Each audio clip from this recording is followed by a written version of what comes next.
Pemirsa, oknum polisi melakukan penembakan terhadap siswa SMK bernama Gama di Semarang, Jawa Tengah. Gama merupakan siswa kelas 11 yang berprestasi.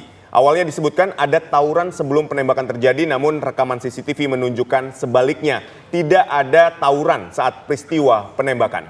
Bahkan dalam rapat dengar pendapat dengan Komisi 3 DPR RI, Kapolrestabes Semarang membenarkan tidak ada tawuran saat peristiwa penembakan.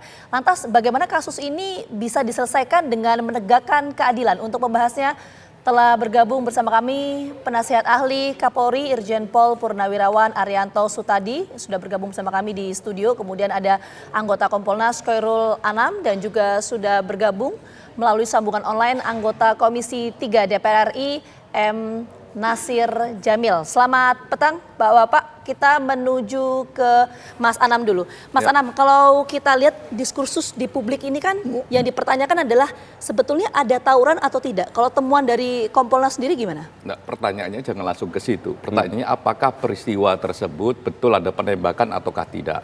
Clear ada penembakan. Apakah salah? Penembakan itu jelas salah. Apakah sesuai prosedur? Jelas tidak sesuai prosedur. Dan memang harus ditangani. Lah sekarang ini lagi proses etik sama pidana. Ya, kami mengawal soal etiknya, termasuk juga soal pidananya. Lah pertanyaan berikutnya begini, kok bisa ada peristiwa tembakan gitu ya? Lah di video yang di Alfamart itu memang sepotong begitu. Jadi itu ada orang naik motor kenceng, ya kan? Kalau di video Alfamart memang nggak kelihatan apakah bawa sajam dan tidak, karena kualitas dari videonya memang harus dicek sama lab 4. Habis itu balik gitu ya. Karena yang dikejar ini belok ke kiri masuk ke gang, terus dia balik di depan masjid itu balik.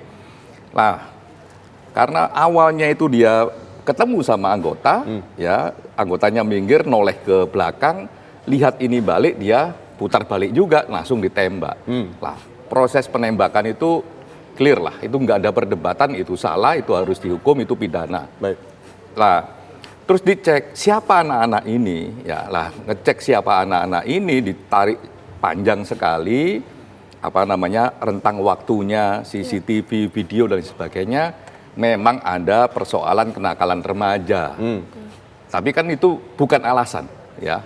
Mau kenakalan remaja kayak mau rampok, ya bahkan misalnya kalau saya dulu di Komnas mau teroris kayak nggak boleh ditembak, gitu. Dan polisi memang bukan untuk nembak. Jadi begitu. Jadi ada rangkaian peristiwa yang memang tapi di momentum penembakan clear itu penembakan begitu, ya eksesif begitu.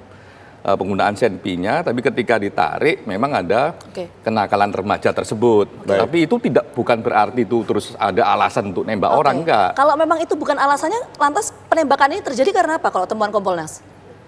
Sepanjang yang kita lihat di video dan kami periksa ya, penyidik, terus korban ketemu sama korban yang ditembak tangan, ketemu sama anak-anak itu, terus ketemu juga sama pelaku penembakannya. Ya, sementara ini memang kami simpulkan ini memang ada persoalan di penembaknya. Baik. Ya, emosinya nggak terkendali. Emosi karena apa itu ya? Ya, kita nggak tahu. Tapi kalau kita tanya apakah ini narkoba ataukah tidak, udah dicek darah, dicek rambut, itu tidak ada. Gitu. Tapi ini memang ya inilah anggota yang dalam tanda petik memang koboi ugal-ugalan, ini memang harus Tadi yang belum terjawab adalah Anda mengatakan berkali-kali ada kenakalan remaja, dan pertanyaan Vita juga belum terjawab. Apakah ada tawuran di situ?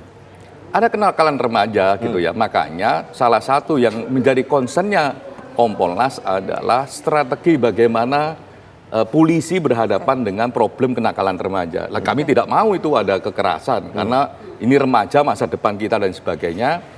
Makanya salah satu komitmen misalnya yang kami ketemu sama Pak Kapolda, ini anak-anak bagaimana, terutama yang dijadiin tersangka Pak Arianto. Saya bilang nggak bisa ini balikin ke sekolah. Ini ada komitmen mereka dikembalikan ke sekolah.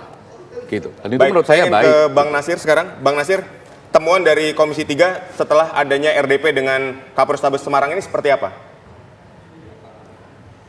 Ya, rapat dengar pendapat beberapa waktu lalu itu kan dalam rangka untuk mengkonfirmasi terjadinya penembakan terhadap Gama oleh oknum anggota kepolisian.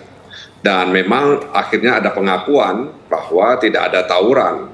Itu artinya bahwa penembakan itu kan pertanyaannya apakah dilakukan dengan kesadaran dan sengaja atau tidak sengaja begitu. Nah, ini kan sedang didalami oleh pihak kepolisian.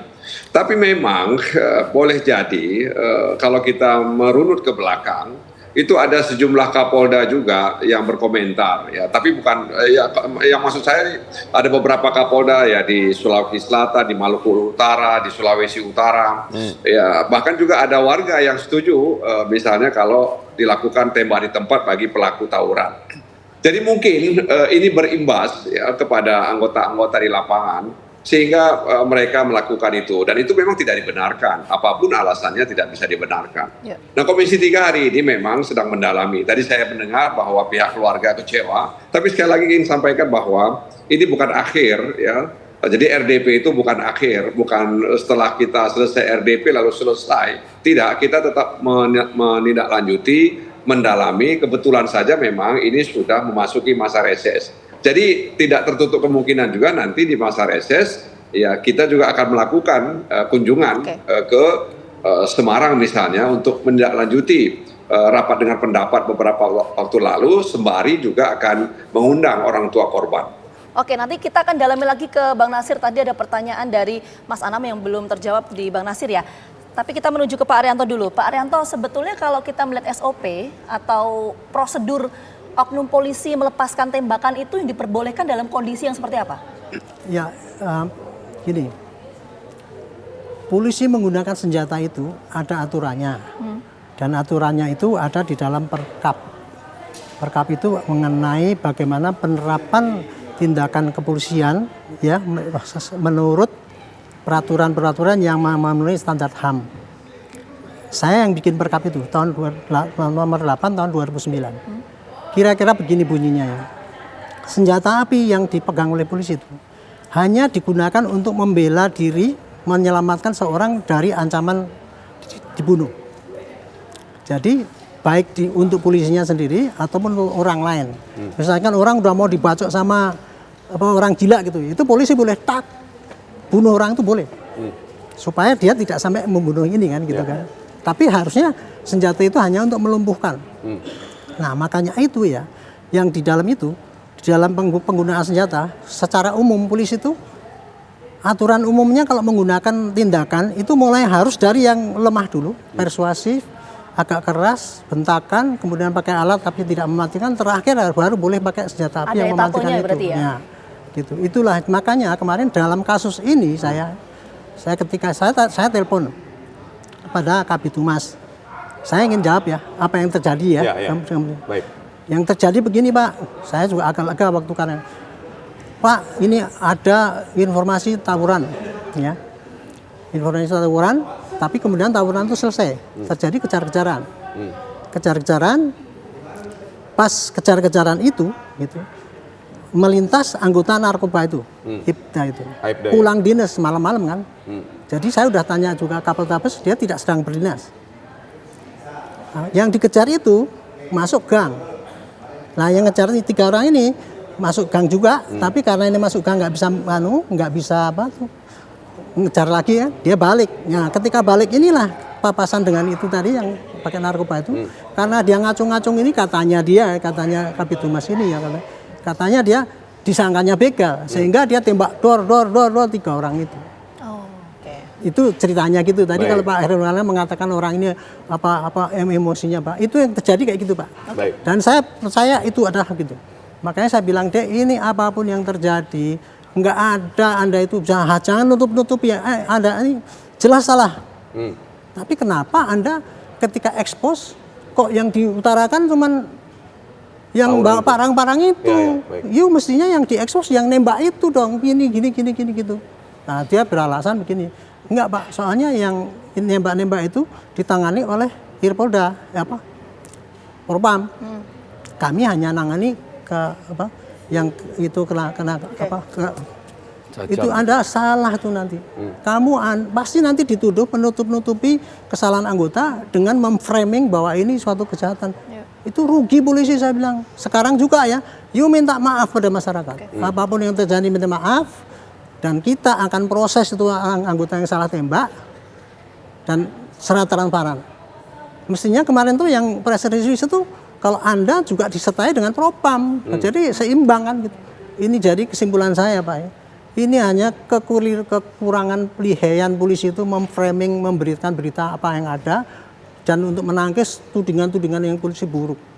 Itu saya kira ini mesti untuk koreksi Humas Polri. Baik. Kita sudah bolak-balik ngomong tapi nggak berubah-ubah selama ini gitu. Transparan apa yang ada, terangkan apa ada, jangan ditutup-tutupi anggota gitu. Kira-kira itu Pak. Lalu ya bagaimana dengan proses etik dan proses hukum Bang Anam terhadap oknum pelaku Aibda RZ ini? Kita akan bahas usai jeda, tetaplah di Kabar Petang.